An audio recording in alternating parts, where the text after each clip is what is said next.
ॐ नमः श्रीज्योतिराजाय विवेकानन्दसूरये सच्चिदसुखस्वरूपाय स्वामिने तापहारिणे। স্বামী শিষ্য সংবাদ একবিংশ বল্লী। শিষ্য: মহাশয়, পশুশালায় ক্রমবিকাশ সম্বন্ধে যাহা বলিয়াছিলেন তাহা ভালো করিয়া বুঝিতে পারি নাই। অনুগ্রহ করিয়া সহজ কথায় তাহা পুনরায় বলিবেন কি? স্বামীজি: কেন, কি বুঝিসনি? শিষ্য: এই আপনি অন্য অনেক সময় আমাদের বলিয়াছেন যে বাহিরের শক্তিসমূহের সহিত সংগ্রাম করিবার ক্ষমতাই জীবনের চিহ্ন এবং উহাই উন্নতির সোপান। আজ আবার যেন উল্টো কথা বলিলেন। স্বামীজি: উল্টো বলবো কেন? তুই বুঝতে পারিসনি। অ্যানিম্যাল কিংডম বা নিম্ন প্রাণী জগতে আমরা সত্য সত্যই struggle for existence, survival of the fittest প্রভৃতি নিয়ম স্পষ্ট দেখিতে পাই। তাই ডারউইনের থিওরি কতকটা সত্য বলে প্রতিভাত হয়, কিন্তু হিউম্যান কিংডম বা মনুষ্য জগতে যেখানে রেশনালিটির, জ্ঞান বুদ্ধির বিকাশ, সেখানে এ নিয়মের উল্টোই দেখা যায়। মনে কর, যাদের আমরা রিয়েলি গ্রেট ম্যান, বাস্তবিক বড়লোক বা আইডিয়াল, আদর্শ বলে জানি, তাদের বাহ্য স্ট্রাগল একেবারেই দেখতে পাওয়া যায় না। অ্যানিম্যাল কিংডম বা মনুষ্যেতর প্রাণীজগতে ইনস্টিংক্ট বা স্বাভাবিক জ্ঞানের প্রাবল্য। মানুষ কিন্তু যত উন্নত হয় ততই তাতে রেশনালিটির, জ্ঞান বুদ্ধির বিকাশ। এই জন্য অ্যানিম্যাল কিংডমের ন্যায় রেশনাল হিউম্যান কিংডমের পরের ধ্বংস সাধন করে প্রোগ্রেস, উন্নতি হতে পারে না। মানবের সর্বশ্রেষ্ঠ ইভলিউশন, পূর্ণ বিকাশ একমাত্র স্যাক্রিফাইস, ত্যাগের দ্বারা সাধিত হয়। যে পরের জন্য যত স্যাক্রিফাইস করতে পারে মানুষের মধ্যে সে তত বড়, আর নিম্নস্তরের প্রাণী জগতে যে যত ধ্বংস করতে পারে সে তত বলবান জানোয়ার হয়। সুতরাং স্ট্রাগল থিওরি, জীবন সংগ্রাম তত্ত্ব এ উভয় রাজ্যে ইকুয়ালি অ্যাপ্লিকেবল, সমভাবে উপযোগী হতে পারে না। মানুষের স্ট্রাগল, সংগ্রাম হচ্ছে মনে। মনকে যে যত কন্ট্রোল করতে পেরেছে সে তত বড় হয়েছে। মনের সম্পূর্ণ বৃত্তিহীনতায় আত্মার বিকাশ হয়। অ্যানিম্যাল কিংডমে, মানবেতর প্রাণী জগতে স্থূল দেহের সংরক্ষণে যে স্ট্রাগল, সংগ্রাম পরিলক্ষিত হয়, হিউম্যান প্লেন অফ এক্সিস্টেন্সে, মানব জীবনে মনের ওপর আধিপত্য লাভের জন্য বা সত্ত্ববৃত্তি সম্পন্ন হবার জন্য সেই স্ট্রাগল, সংগ্রাম চলছে। জীবন্ত বৃক্ষ ও পুকুরের জলে পতিত বৃক্ষ ছায়ার ন্যায় মনুষ্যেতর প্রাণী ও মনুষ্য জগতে স্ট্রাগল বিপরীত দেখা যায়। শিষ্য: তা হইলে আপনি আমাদের শারীরিক উন্নতি সাধনের জন্য এত করিয়া বলেন কেন? স্বামীজি: তোরা কি আবার মানুষ? তবে একটু রেশনালিটি, জ্ঞান বুদ্ধি আছে, এইমাত্র। ফিজিক, দেহটা ভালো না হলে মনের সহিত স্ট্রাগল করবি কি করে? তোরা কি আর জগতের হাইয়েস্ট ইভলিউশন, পূর্ণ বিকাশস্থল মানুষ পদবাচ্য আছিস? আহার, নিদ্রা, মৈথুন ভিন্ন তোদের আর আছে কি? এখনও যে চতুষ্পদ হয়ে যাসনি এই ঢের। ঠাকুর বলতেন, মান হুঁশ আছে যার সেই মানুষ। তোরা তো জায়স্য মৃয়স্য বাক্যের সাক্ষী হয়ে স্বদেশবাসীর হিংসার স্থল ও বিদেশিগণের ঘৃণার আস্পদ হয়ে রয়েছিস। তোরা অ্যানিম্যাল, মানবেতর প্রাণীর মধ্যে তাই স্ট্রাগল করতে বলি।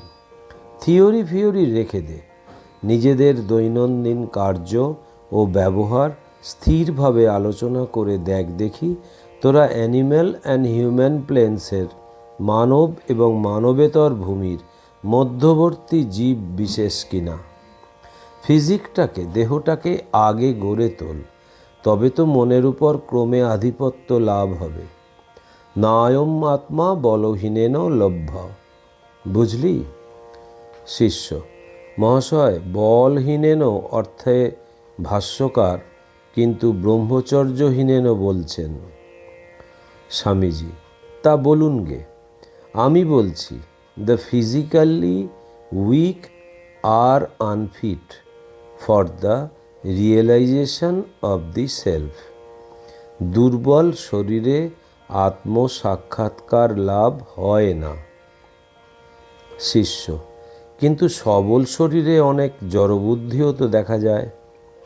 স্বামীজি: তাদের যদি তুই যত্ন করে ভালো আইডিয়া একবার দিতে পারিস, তাহলে তারা যত শিগগির তা ওয়ার্কআউট করতে পারবে, হীনবীর্য লোক তত শিগগির পারবে না। দেখছিস না, ক্ষীণ শরীরে কামক্রোধের বেগ ধারণ হয় না। শুঁটকো লোকগুলো শিগগির রেগে যায়, শিগগির কামমোহিত হয়। শিষ্য: কিন্তু এ নিয়মের ব্যতিক্রমও দেখিতে পাওয়া যায়। স্বামীজি: তা নেই কে বলেছে? মনের উপর একবার কন্ট্রোল হয়ে গেলে দেহ সবল থাক বা শুকিয়েই যাক, তাতে আর আসে যায় না। মোট কথা হচ্ছে, ফিজিক ভালো না হলে সে আত্মজ্ঞানের অধিকারী হতে পারে না। ঠাকুর বলতেন, শরীরে এতটুকু খুঁত থাকলে জীব সিদ্ধ হতে পারে না। কথাগুলি বলিতে বলিতে স্বামীজি উত্তেজিত হইয়াছেন দেখিয়া শিষ্য সাহস করিয়া আর কোনো কথা বলিতে পারিল না। স্বামীজির সিদ্ধান্ত গ্রহণ করিয়া স্থির হইয়া রহিল।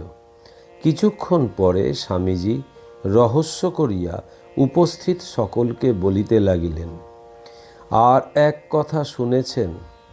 আজ এই ভট্টাচার্য বামুন নিবেদিতার এঁটো খেয়ে এসেছে। তার ছোঁয়া মিষ্টান্ন না হয় খেলি, তাতে তত আসে যায় না, কিন্তু তার ছোঁয়া জলটা কি করে খেলি? শিষ্য: তা আপনিই তো আদেশ করিয়াছিলেন। গুরুর আদেশে আমি সব করতে পারি। জলটা খাইতে কিন্তু আমি নারাজ ছিলাম। আপনি পান করিয়া দিলেন, কাজেই প্রসাদ বলিয়া খাইতে হইল। স্বামীজি: তোর জাতের দফা রফা হয়ে গেছে, এখন আর তোকে কেউ ভট্টাচার্য বামুন বলে মানবে না। শিষ্য: না মানে নাই মানুক, আমি আপনার আদেশে চণ্ডালের ভাতও খাইতে পারি। কথা শুনিয়া স্বামীজি ও উপস্থিত সকলে হো হো করে হাসিয়া উঠিলেন। কথাবার্তায় রাত্রি প্রায় 12টা হইয়া গেল। শিষ্য ওই রাত্রে বাসাবাড়িতে ফিরিয়া আসিয়া দেখিল দ্বার রুদ্ধ হইয়া গিয়াছে। ডাকাডাকি করিয়া কাহাকেও জাগাইতে না পারিয়া তাহাকে অগত্যা বাসার রোয়াকে শুইয়া সে রাত্রি যাপন করিতে হইয়াছিল। কালচক্রের কঠোর পরিবর্তনে স্বামীজি, স্বামী যোগানন্দ ও ভগিনী নিবেদিতা আজ আর নরশরীরে নাই। তাহাদের জীবনের পবিত্র স্মৃতিমাত্রই কেবল পড়িয়া রহিয়াছে এবং তাহাদের কথাবার্তার যৎকিঞ্চিৎ লিপিবদ্ধ করিতে পারিয়া শিষ্য আপনাকে ধন্য মনে করিতেছে। দ্বাবিংশ বল্লী। স্থান বেলুর ভাড়াটিয়া মঠবাটি। বর্ষ 1898 খ্রিস্টাব্দ। আজ বেলা প্রায় 2টার সময় শিষ্য পদব্রজে মঠে আসিয়াছে।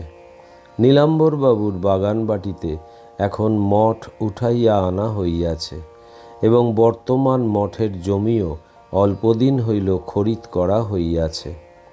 স্বামীজি শিষ্যকে সঙ্গে লইয়া বেলা 4টা আন্দাজ মঠের নূতন জমিতে বেড়াইতে বাহির হইয়াছেন। মঠের জমি তখন জঙ্গলপূর্ণ। জমিটির উত্তরাংশে তখন একখানি একতলা কোঠা বাড়ি ছিল। উহারই সংস্করণে বর্তমান মঠ বাড়ি নির্মিত হইয়াছে। মঠের জমিটি যিনি খরিদ করাইয়া দেন, তিনিও স্বামীজির সঙ্গে কিছুদূর পর্যন্ত আসিয়া বিদায় লইলেন। স্বামীজি শিষ্য সঙ্গে মঠের জমিতে ভ্রমণ করিতে লাগিলেন ও কথা প্রসঙ্গে ভাবী মঠের কার্যকারিতা ও বিধি বিধান পর্যালোচনা করিতে লাগিলেন। ক্রমে একতলা ঘরের পূব দিকের বারান্দায় পৌঁছিয়া বেড়াইতে বেড়াইতে স্বামীজি বলিলেন, এখানে সাধুদের থাকবার স্থান হবে। সাধন ভজন জ্ঞান চর্চায় এই মঠ প্রধান কেন্দ্রস্থান হবে। ইহা আমার অভিপ্রায়। এখান থেকে যে শক্তির অভ্যুদয় হবে তাতে জগৎ ছেয়ে ফেলবে, মানুষের জীবন গতি ফিরিয়ে দেবে। জ্ঞান ভক্তি যোগ কর্মের একত্র সমন্বয়ে এইখান থেকে আইডিয়ালস, মানব হিতকর উচ্চাদর্শ সকল বেরোবে। এই মঠভুক্ত পুরুষদিগের ইঙ্গিতে কালে দিক দিগন্তরে প্রাণের সঞ্চার হবে। যথার্থ ধর্মানুরাগীগণ সব এখানে কালে এসে জুটবে। মনে ঐরূপ কত কল্পনার উদয় হচ্ছে। মঠের ওই যে দক্ষিণ ভাগের জমি দেখছিস, ওখানে বিদ্যার কেন্দ্রস্থল হবে। ব্যাকরণ, দর্শন, বিজ্ঞান, কাব্য, অলঙ্কার, স্মৃতি, ভক্তিশাস্ত্র আর রাজভাষা ওই স্থানে শিক্ষা দেওয়া হবে। প্রাচীন টোলের ধরনে ওই বিদ্যামন্দির স্থাপিত হবে। বাল ব্রহ্মচারীরা ওইখানে বাস করে শাস্ত্র পাঠ করবে। তাদের অসন বসন সব মঠ থেকে দেয়া হবে। এই সব ব্রহ্মচারীরা 5 বৎসর ট্রেনিংয়ের শিক্ষা লাভের পর ইচ্ছা হলে গৃহে ফিরে গিয়ে সংসারী হতে পারবে। মঠের মহাপুরুষগণের অভিমতে সন্ন্যাসও ইচ্ছা হলে নিতে পারবে। এই ব্রহ্মচারীগণের মধ্যে যাদের উচ্ছৃঙ্খল বা অসচ্চরিত্র দেখা যাবে, তাদের মঠস্বামীগণ তখনই বহিষ্কৃত করে দিতে পারবেন। এখানে জাতি বর্ণ নির্বিশেষে অধ্যয়ন করানো হবে। এতে যাদের অবজেকশন থাকবে তাদের নেওয়া হবে না। তবে নিজের জাতি বর্ণ আশ্রমাচার মেনে যারা চলতে চাইবে তাদের আহারাদির বন্দোবস্ত নিজেদের করে নিতে হবে। তারা সকলের সঙ্গে একত্র অধ্যয়ন মাত্র করবে। তাদেরও চরিত্র বিষয়ে মঠস্বামীগণ সর্বদা তীক্ষ্ণ দৃষ্টি রাখবেন। এখানে ট্রেন্ড না হলে কেহ সন্ন্যাসের অধিকারী হতে পারবে না। ক্রমে এই রূপে যখন এই মঠের কার্য আরম্ভ হবে, তখন কেমন হবে বল দেখি। শিষ্য: আপনি তবে প্রাচীনকালের মতো গুরুগৃহে ব্রহ্মচর্যাশ্রমের অনুষ্ঠান পুনরায় দেশে চালাইতে চান? স্বামীজি: নয়তো কি। মডার্ন সিস্টেম অফ এডুকেশনে বর্তমান দেশে যেভাবে শিক্ষা দেওয়া হইতেছে, তাহাতে ব্রহ্মবিদ্যা বিকাশের সুযোগ কিছুমাত্র নেই। পূর্বের মতো ব্রহ্মচর্যাশ্রম প্রতিষ্ঠিত করতে হবে। তবে এখন ব্রড বেসিস এর উদার ভাবসমূহের ওপর তার ফাউন্ডেশন ভিত্তি স্থাপন করতে হবে। অর্থাৎ কালোপযোগী অনেক পরিবর্তন তাতে ঢোকাতে হবে। সেসব পরে বলবো। স্বামীজি আবার বলিতে লাগিলেন, মঠের দক্ষিণে ওই যে জমিটা আছে, ওইটেও কালে কিনে নিতে হবে। ওইখানে মঠের অন্নসত্র হবে। ওইখানে যথার্থ দিন দুঃখীগণকে নারায়ণ জ্ঞানে সেবা করবার বন্দোবস্ত থাকবে। ওই অন্নসত্র ঠাকুরের নামে প্রতিষ্ঠিত হবে। যেমন ফান্ডস টাকা জুটবে, সেই অনুসারে অন্নসত্র প্রথম খুলতে হবে। চাই কি, প্রথমে 2-3টি লোক নিয়ে স্টার্ট করতে হবে। উৎসাহী ব্রহ্মচারীগণকে এই অন্নসত্র চালাতে ট্রেন করতে হবে। তাদের জোগাড় সোগাড় করে চাই কি ভিক্ষা করে এই অন্নসত্র চালাতে হবে। মঠ এ বিষয়ে কোনরূপ অর্থ সাহায্য করতে পারবে না।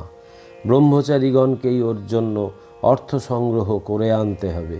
সেবাসত্রে ওইভাবে 5 বৎসর ট্রেনিং সম্পূর্ণ হলে তবে তারা বিদ্যামন্দির শাখায় প্রবেশাধিকার লাভ করতে পারবে। অন্নসত্রে 5 বৎসর আর বৃদ্ধাশ্রমে 5 বৎসর, একুনে 10 বৎসর ট্রেনিংয়ের পর মঠের স্বামীগণের দ্বারা দীক্ষিত হয়ে সন্ন্যাস আশ্রমে প্রবেশ করতে পারবে। অবশ্য যদি তাদের সন্ন্যাসী হতে ইচ্ছা হয় ও মঠের অধ্যক্ষগণের তাদের উপযুক্ত অধিকারী বুঝে সন্ন্যাসী করা অভিমত হয়, তবে মঠাধ্যক্ষ কোনো বিশেষ সদ্গুণ সম্পন্ন ব্রহ্মচারী সম্বন্ধে ওই নিয়ম ব্যতিক্রম করে তাকে যখন ইচ্ছে সন্ন্যাস দীক্ষাও দিতে পারবে। সাধারণ ব্রহ্মচারীগণকে কিন্তু পূর্বে যেমন বললুম সেইভাবে ক্রমে ক্রমে সন্ন্যাস আশ্রমে প্রবেশ করতে হবে। আমার মাথায় এই সব আইডিয়া ভাব রয়েছে। পরতত্ত্বে সদা লীন রামকৃষ্ণ সমজ্ঞয়া यो ধর্ম স্থাপনরত বীরে শান্তম নমাম্যহম। শ্রীরামকৃষ্ণার্পণমস্তু।